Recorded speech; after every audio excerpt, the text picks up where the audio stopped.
Hello Kaventure, ngayong araw ay magtuturo tayo about triangular bandage. So ito yung triangular bandage Kaventure. So ang triangular bandage ay merong apat na parts.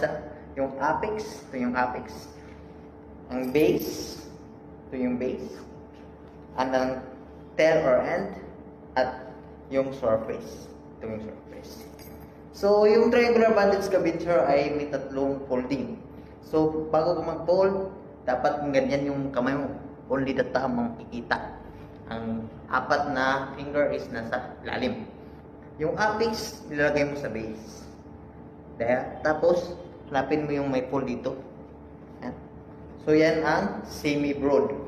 Semi-broad Kaventure. Next, ang kalawa, fold mo rin, ganun pa rin. Ito naman ang broad cravat. Semi-broad cravat yung isa, at ang kalawa is broad cravat. At ang katlo is ang narrow cravat. Yan Kaventure. Yan. Yan. Like and follow Kaventure sa ating mga reels at video para sa madami pang knowledge about bandaging. Bye-bye!